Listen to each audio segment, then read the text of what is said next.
हरियाणा में महिलाएं कितनी सुरक्षित हैं? आप स्वयं किस तर्ज पे चल रही हैं, ये भी एक सुरक्षा का विषय है। मैंने नोट किया कि चाहे 1 वर्ष का विवाह है, चाहे 2 वर्ष का है, चाहे 4 वर्ष का है, sense of living, sense of bearing, ये बिल्कुल अब ज़ीरो होती जा रही है।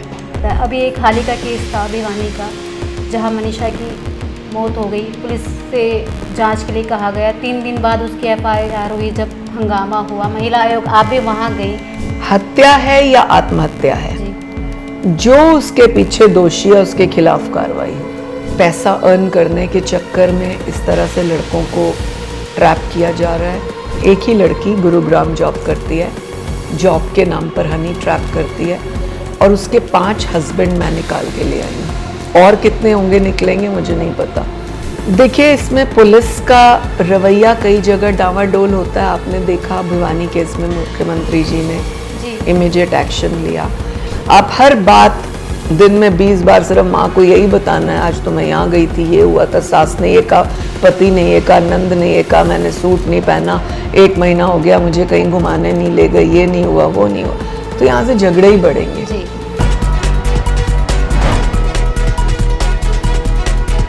नमस्कार, आप देख रहे हैं देश रोजाना। मैं हूँ बेनज़ीर हाशमी और आज हम आपको ऐसी शख्सियत से मिलवाने जा रहे हैं जो खुद बेनज़ीर है, बेमिसाल हैं। मैं उनकी तारीफ खुद क्या करूँ। ये हैं हरियाणा की महिला आयोग की चेयरपर्सन, जो महिलाओं को मजबूत करने के साथ साथ न्याय दिलाने का भी काम करती हैं। छोटी मोटी परेशानियों से लेकर महिलाओं की बड़े बड़े केस सॉल्व कराती हैं। साथ में आपको ये भी बता देती हूँ, एक घरों महिलाओं का, जहां महिलाओं की शुरुआत होती है घरों से लेकर, और बड़े बड़े जो केस हुए हैं, चाहे वो किसी भी लेवल के हो, नेताओं के हों या पुलिस इंस्पेक्टर के हों, सभी मामलों में हर किसी को न्याय दिलाने का काम करती हैं। तो मैडम, आपका स्वागत है देश रोजाना में। शुक्रिया। तो मैम, सबसे पहला क्वेश्चन मेरा आपसे यही रहेगा कि हरियाणा में महिलाएं कितनी सुरक्षित है? देखिए, सुरक्षा के आजकल कई मायने हो गए हैं और बदल गए हैं मायने। आप स्वयं किस तर्ज पे चल रही हैं, ये भी एक सुरक्षा का विषय है। और आप जहां आती जाती हैं वहां पर आपको कितनी सुरक्षा मिल रही है या कितना सुरक्षित आप महसूस कर रही है, ये अलग चीज़ है। अगर आप मुझे एक महिला अध्यक्षा के नाते पूछते हैं तो डिफरेंट केसेस की वजह से सुरक्षा के मायने भी डिफरेंट हो गए। आप काम पर जा रही हैं, आपको असुरक्षा मिली, आपको कोई वहाँ गलत नज़र से देखता है, आपको छेड़ता है, उसके लिए बहुत सख्त कानून है। कानून कहता है कि आपको कोई गलत शब्द भी इस्तेमाल नहीं कर सकता, छूना देखना तो बहुत दूर की बात। कानून कहता है कि अगर आप अपनी काम की जगह पर हैं, आपके साथ कोई मिसबिहेव करता है, आपको कोई सीनियर आपके साथ छेड़खानी करता है, कुछ इस तरह के शब्दों का इस्तेमाल करता है, तो उसमें आप पॉश एक्ट के अंडर उनके खिलाफ कार्रवाई कर सकते हैं। आज मैं सुबह से केसेस पे बैठी हुई थी। मेरे पास आज सुबह से ही डोमेस्टिक वायलेंस, पति के साथ झगड़ा, इस तरह के केसेस आए। मैंने नोट किया कि चाहे 1 वर्ष का विवाह है, चाहे 2 वर्ष का है, चाहे 4 वर्ष का है, sense of living, sense of bearing, ये बिल्कुल अब ज़ीरो होती जा रही है।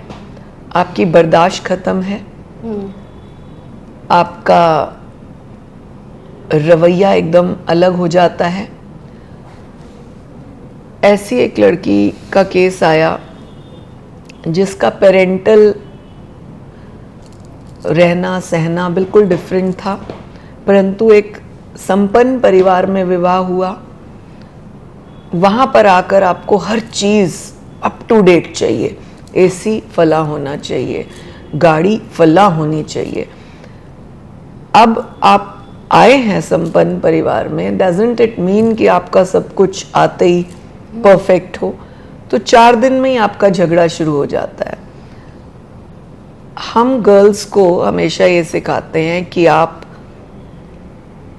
जिस माहौल में रहें, जी जिस माहौल से, जिस तकलीफ से गुजरें, जी उनको सहन नहीं कहूँगी, पर उनको जूझने की शक्ति अपने अंदर बनाए और केपेबल बने। मैं कार एक्सपेक्ट कर रही हूँ कि मुझे ये कार होनी चाहिए, मैं खुद क्या करती हूँ? बिल्कुल। आप पत्नी बनने के बाद अधिकार करते हैं, तो ऐसे बहुत सारे बातें आ जाती हैं। हम उन लड़कियों का फिर पहले का रहन सहन पूछते हैं, देखते हैं, केस को कंपाइल करने के लिए, सुनने के लिए, समझने के लिए कि पहले मर्सिडीज में बैठी हुई हो, अब मारुति मिल गई हो, तो समझ आता है ओहो ये तो बड़ा गलत हो गया। वो अगली के तो लिविंग स्टाइल वही था। पहले मारुति भी नहीं है, अब आप एक्सपेक्ट करें आपको मर्सिडीज हो, उसके लिए आप पति के साथ कितना कोऑपरेट कर रही हैं, ससुराल में कितना कर रही हैं, अपनी लाइफ को कितना बैलेंस कर रही हैं, सारी चीजें देखी जाती हैं। अन्यथा केवल झगड़ा है। तो ये बहुत सारी चीजें आजकल बर्दाश्त करने की खत्म हो गई हैं, इसलिए झगड़े बढ़ते हैं। मैं ऐसा जवाब सुनूं क्या, मैं ऐसी बात सुनूं क्या? जी मैंने ऐसे बहुत सारे परिवारों के बैकग्राउंड्स चेक कराकर, उनकी लिविंग स्टाइल चेक कराकर, उनकी शिक्षा दीक्षा क्वालिफिकेशन का मतलब पढ़ाई क्वालिफिकेशन नहीं, पारिवारिक शिक्षा संस्कार क्या रहे, परिवार में कैसा एटमॉस्फेयर रहा, ये सारा देखने के बाद कई बार हम फैसला लेते हैं। क्योंकि दूसरे के ऊपर बात थोपना, इल्ज़ाम लगाना, उससे कभी घर नहीं बनते। घरेलू हिंसा, मैम घरेलू हिंसा की आप बात कर रही हैं, ज़्यादातर हस्बैंड वाइफ के लड़ाई झगड़े होते हैं जो थाने कोर्ट कचहरी तक पहुंच जाते हैं। हस्बैंड वाइफ की जो लड़ाई में सास ननद ये लोग जो आ जाते हैं, आप इतने सालों से ये सब कुछ हैंडल कर रही हो, कितना जेन्युइन लगता है आपको? देखिए, एक ऐसा होता है कि आपका फैमिली एटमॉस्फेयर आपने क्या देखा। आज ऐसा होता है कि आपके पास एक ना बहुत बड़ा औजार है जिसको मोबाइल कहते हैं। बिल्कुल। ये एक ऐसा यंत्र है जो आपकी मिनट्स रिपोर्ट देता है। बिल्कुल। हाँ जी मम्मी, हमने आज पराठे बनाए, आपको पता है मैं सुबह से किचन में लगी हूँ, मैंने 10 जनों की रोटी बनाई, आपको पता है मैंने ये किया, आपको पता है मैंने वो किया। ये जो मदर इन्फॉर्मेशन कैरी होती है ना जी। और वापसी में शायद एक आधी माँ ऐसी होती होगी जो ये कहती होगी कोई बात नहीं बेटा, इतने बड़े भरे परिवार में गई है, बिल्कुल, ये तो फर्ज है। नहीं, माँ का जवाब वापस आता है, अच्छा तू कोई उनकी नौकरानी लगी हुई है, हैं? तू आटे गूंथती है, तू इतना ये करती है। तो यहाँ से क्लैश शुरू होता है। मतलब जो महिला के जो परिवार वाले शुरुआत वहीं से होती है। ऑलमोस्ट जितने हमारे पास केस आए हैं, क्लैश यहाँ से शुरू करते हैं। देखिए, मिनट रिपोर्ट देने से झगड़ा होता है। आप हर बात दिन में 20 बार सिर्फ माँ को यही बताना है, आज तो मैं यहाँ गई थी, ये हुआ था, सास ने ये कहा, पति ने ये कहा, नंद ने ये कहा, मैंने सूट नहीं पहना, 1 महीना हो गया मुझे कहीं घुमाने नहीं ले गई, ये नहीं हुआ, वो नहीं हुआ। तो यहाँ से झगड़े ही बढ़ेंगे जी। इसी को मैनेजमेंट कहते हैं। आप कितना पढ़ी लिखी हैं, मैं तो उस बात को मायने ही नहीं देती हूँ, क्योंकि मेरे पास इंजीनियर महिलाओं के भी केस हैं, इंजीनियर पुरुषों के भी केस हैं, पुलिस के अधिकारियों के भी हैं, पॉलिटिक्स के कई लोगों के हैं, डॉक्टर्स के हैं, प्रोफेसर्स के हैं, और इससे ज्यादा कौन पढ़ा लिखा होता है? बिल्कुल। फिर आप जरा सी बीए पास करी नहीं, एमए किया नहीं, बस हम तो हो गए, हम फलां फैक्ट्री में लगे हुए हैं, फिर ऐसे वाली बातें हो जाती।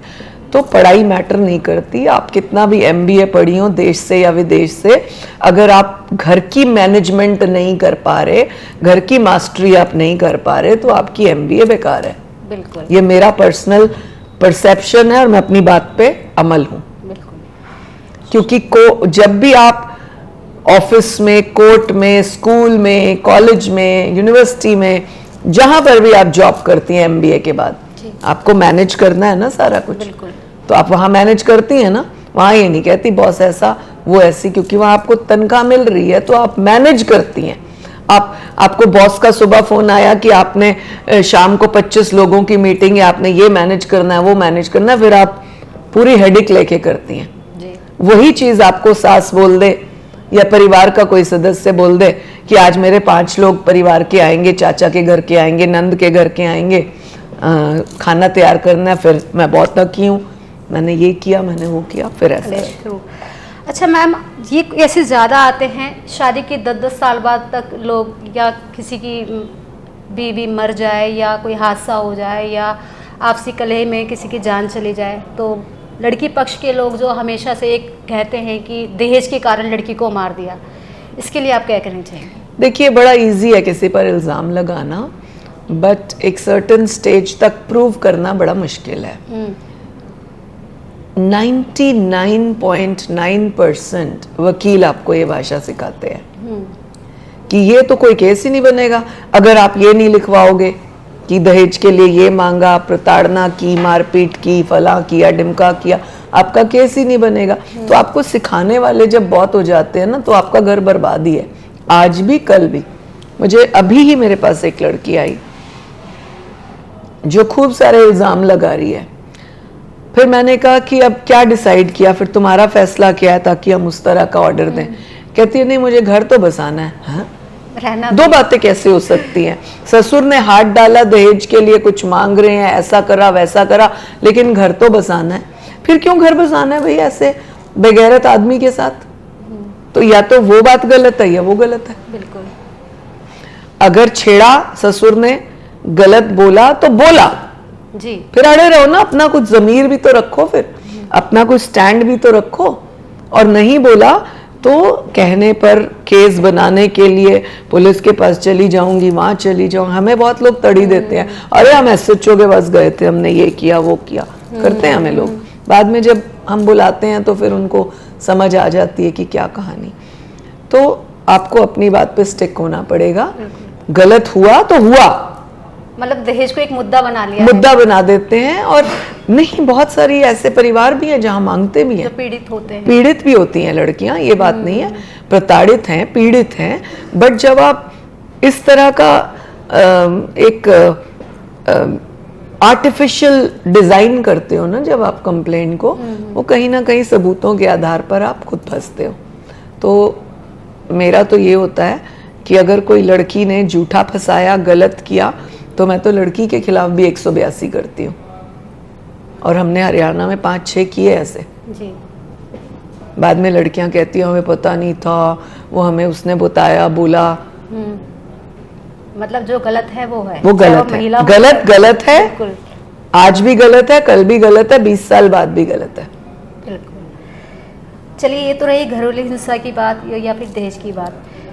जो इसके अलावा जो हरियाणा में क्राइम हो रहे हैं, कानून व्यवस्था पर सवाल उठाए जा रहे हैं, महिलाएं सुरक्षित नहीं है, अपहरण हो रहे हैं, रेप हो रहे हैं, गैंग रेप हो रहे हैं, बड़े बड़े हनी ट्रैप के मामले भी सामने भी आ रहे हैं, तो मैम उसके लिए क्या है? मैंने आपको जैसे पहले भी बताया कि हर तरह के केस अलग होते हैं।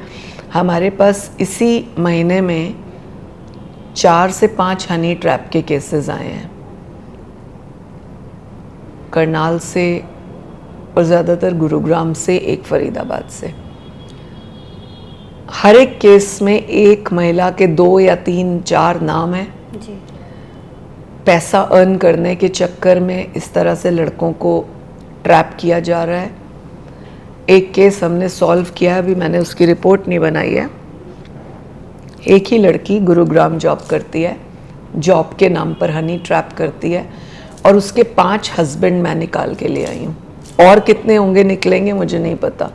5 निकल आए हैं जिनके साथ उसने लिखित में ब्याह किया है। 1-1 साल रही है, 2-2 साल रही है 1-2 के साथ। और आर्य समाज की फोटोज़ हैं शादी की, कभी कहीं की हैं।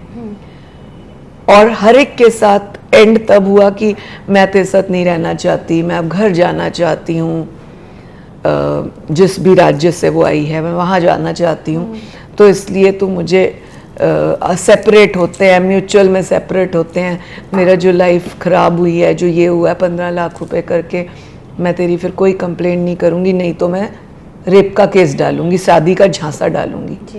ये बहुत कॉमन और प्रैक्टिकल हुआ है। और अफसोस इस बात में है कि कई जगह पर पुलिस का सहयोग उनको नहीं मिला लड़कों को। कई जगह पर लड़कियों को नहीं मिला, कई जगह पर कुछ एडवोकेट्स की वो पता लगी है हमें इंटर्नशिप कि वो पैसा दिलाने में काम करते थे। मैंने आज ही एक के अरेस्ट ऑर्डर्स भी कराने के बोले हैं। तो ऐसे करके आप अलग अलग तरीके से पैसा अर्न करने के लिए हनी ट्रैप, कई लड़कियां शादी करती हैं, बताती नहीं हमारा पहले डिवोर्स हो गया है, या आधी अधूरी बात बताते हैं। तो ऐसे बहुत सारे केसेस, चीटिंग केसेस, मैं इनको चीट बोलूँगी, चीट केसेस सामने आते हैं।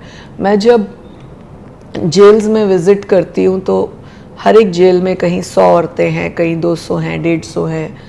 हरियाणा में 20 के करीब, 18-20 के करीब जेल्स हैं। हर ज़िले में एक है, कई जगह पर 2 भी हैं। तो ऐसे करके हर जेल में जो लड़कियां मैंने मिली, मैंने उनसे बातचीत की, तो वो हनी ट्रैप में हैं या चेक लेकर 400 BC में है, विश्वास पर हस्बैंड का, बॉयफ्रेंड का, जिसके साथ भी रिलेशन है उसका कार्ड ले लेना, फिर पैसा निकाल लेना। तो ये बहुत केसेस हैं। तो ऐसे में मुझे ऐसे लगता है कि मैं लड़कियों को आप लोगों के माध्यम से एक मैसेज दूं कि महिला आयोग या कानून या महिला थाने आपकी हेल्प के लिए है, पर जब आप इस तरह का नाजायज़ करने लग पड़ते हैं तो आपके खिलाफ भी हैं। आप एक औरत के खुद के अपने दामन पे जब आप एक क्वेश्चन मार्क लगाते हो तो फिर एंटी भी होना पड़ता है, और बहुत जगह एंटी हुए, हम भी हुए, कानून भी हुआ। इसलिए अगर आप औरत का जो कानून बना है सहयोग के लिए, उसका जब मिसयूज़ करेंगे तो नेगेटिव। नो डाउट महिला आयोग आपके सहयोग के लिए है, उन लड़कों के सख्त खिलाफ है जो दहेज मांगते हैं, मारपीट करते हैं, अश्लील भाषा का इस्तेमाल करते हैं, गलत करते हैं। परंतु या तो गलत है या नहीं है। बिल्कुल। चलो कोई बात नहीं, नहीं ऐसा हुआ, नहीं हुआ, ये फिर इल्ज़ाम गलत हो जाते हैं। पुलिस प्रशासन की बात करी आपने कि पुलिस प्रशासन कहीं ना कहीं इन चीज़ों में कर बैठता है। अभी एक हाल ही का केस था भिवानी का, जहां मनीषा की मौत हो गई। पुलिस से जांच के लिए कहा गया, 3 दिन बाद उसकी FIR हुई। जब हंगामा हुआ, महिला आयोग आप भी वहां गई, 3 बार पोस्टमार्टम हुए। क्या कहेंगे इस बारे में? पुलिस ने देरी करी तभी वो केस इतना लंबा खिंच गया। देखिए, महिला आयोग एक ही बात पर स्टिक है जी। तब भी था, आज भी है जी। हत्या है या आत्महत्या है जी। जो उसके पीछे दोषी है उसके खिलाफ कार्रवाई हो। अगर वो हत्या है तो जिन हत्यारों ने की है उनके खिलाफ कार्रवाई हो। ये मैंने पहले दिन ही कहा। जब वो लेटर मिला और उसके बाद क्राइम सीन ही बदल गया, कारण ही बदल गया और सामने ही कुछ और दिखा, तब भी मैं आज भी यही बात कहूंगी कि आत्महत्या भी है तो भी अगर किसने प्रेशर किया, किसकी वजह से हुई, वही दोषी है, उनके खिलाफ भी कार्रवाई होगी। और अब परिवार को मैं मिलने गई, मुझे मिलने का मौका नहीं मिल पाया। उन्होंने गाँव को घेर रखा था, कुछ अनवांटेड लोगों के झांसे में भी परिवार आया हुआ था। बट मैंने तब भी उनको मैसेज किया कि अगर आपकी बेटी के साथ जो भी अन्याय हुआ, आप जो चाहते हैं, उन्होंने 2 डिमांड्स रखी, CBI इंक्वायरी हो और ऑल इंडिया मेडिकल से पोस्टमार्टम दोबारा हो। वो हम लोगों ने कराया, सरकार ने उस चीज़ को माना। माननीय मुख्यमंत्री जी ने ये जो आपने कहा 3 दिन ढिलाई वाली बात, उस पर SP को तुरंत प्रभाव से बदला, SHO को और कई अधिकारियों को सस्पेंड भी किया। तो ऐसा नहीं कि सरकार काम नहीं करती, तुरंत जो डिमांड परिवार ने रखी वो मानी गई। अब CBI इंक्वायरी दे दी गई है, CBI की जब रिपोर्ट आएगी आपके सामने होगी। अच्छा मैम, ये इस तरीके के जो केस आते हैं, जैसा अभी हाल ही में नोएडा में हुआ कि 10 साल बाद, 9 साल बाद लड़की की डेथ होगी जलने के बाद, और लड़की की बहन ने ही ये आरोप लगाया है ससुराल वालों ने कि दहेज के लिए ये इनकी बहन को जला दिया गया, निक्की जिसका नाम था। दोनों बहनें एक ही दोनों बहनें एक ही घर में थी। तो इस तरीके के केस कैसे समझते हैं? ऐसे बहुत सारे केसेस आते हैं जो 2 बहनें एक ही से क्यों दहेज मांग रही हैं? हाँ, और नहीं, वो इकट्ठा ही मांगते हैं। मेरे पास हरियाणा में भी ऐसे बहुत सारे केस हैं। जी। मैंने 1-2 बार बयान भी दिया है। मैं दोबारा वही बात दोहराऊंगी, बिना किसी जाति को, बिना किसी समुदाय को, बिना किसी वर्ण को, वर्ग को आघात पहुंचाए, मैं फिर से यही बात कहूंगी कि समय बदल गया है। फिर से एक ही परिवार में 2 बेटियों को देने वाला, मुझे लगता है ये सिस्टम हमें अब रोकना चाहिए। मैंने जब इस तरह के केसेस देखे और जब परिवार को बुलाया, मैंने पूछा आपने एक ही घर में 2 कैसे दे दिए, पहले एक जवाई तो देखते। बिल्कुल। तो उन्होंने कहा कि वो शादी इकट्ठी हो जाती है, खाना इकट्ठा हो जाता है, सामान इकट्ठा आता है तो चिप पड़ता है, तो ये सारी बातें। बट जब ऐसा दुख आता है फिर वो कितना महंगा पड़ता है, में इतना बड़ा नुकसान वो कितना महंगा होता है। तो ये हमें विचार करना होगा परिवारों में। हमारी बेटियां हैं, जी। कोई वस्तु नहीं है कि एक के साथ एक फ्री दे दो या 2 दे दो। इसलिए हमें इस बातों को बहुत गहराई से सोचना होगा। बिल्कुल। महिलाओं के लिए तो बहुत सारे कानून हैं। जी। आजकल पुरुषों के लिए भी, पुरुष भी आवाज उठा रहे हैं। कुछ भी होता है, महिलाएं धमकियां देती हैं, हम तुम्हें फंसा देंगे। महिलाओं की पहले सुनी जाती है। पुरुषों के लिए क्या है, मैं यही कहूँ, क्या कानून ऐसा होना चाहिए? देखिए, महिला आयोग की अध्यक्षा होने के नाते या रेणु भाटिया होने के नाते जी। मेरा एक ही लाइन है, कानून अपना काम करना चाहिए ईमानदारी से, और अपराध अपराध है, बिल्कुल। चाहे लड़की करे चाहे लड़का करे। मैंने आपको बताया कि हमने हनी ट्रैप में भी एक लड़की पकड़ी थी, उसके खिलाफ हमने 182 किया, 2-3 केस किए, 182। इस तरह से गर्ल्स को अपने किसी भी कानून का मिसयूज नहीं करना चाहिए। जब सच सामने आता है तो आप कहीं के नहीं रहते। और जो आप पुरुष आयोग या इस तरह वाली बात कर रहे हैं, जी। मेरा ये मानना है कि अगर आप अपनी मानसिकता का सुधार कर ले, जी। पुरुष या महिला, आपको किसी आयोग की आवश्यकता नहीं। बिल्कुल। तो आपको मानसिकता का सुधार करना जरूरी है। बिल्कुल। अच्छा, मेरा एक लास्ट सवाल हो रहा है आपसे। बहुत केसेस ऐसे हुए हैं जहां सास बहू की लड़ाई हो या कुछ भी हो, बहू चली जाती है थाने और वो अपनी जो भी रिपोर्ट देती हो, फिर सास, ननद या परिवार के और लोगों पे प्रेशर बनाया जाता है पुलिस के द्वारा कि ऐसा नहीं होगा तो केस डाल देंगे, ऐसा नहीं होगा तो आपको फंसा देंगे। उन पुलिस अधिकारियों के लिए क्या है?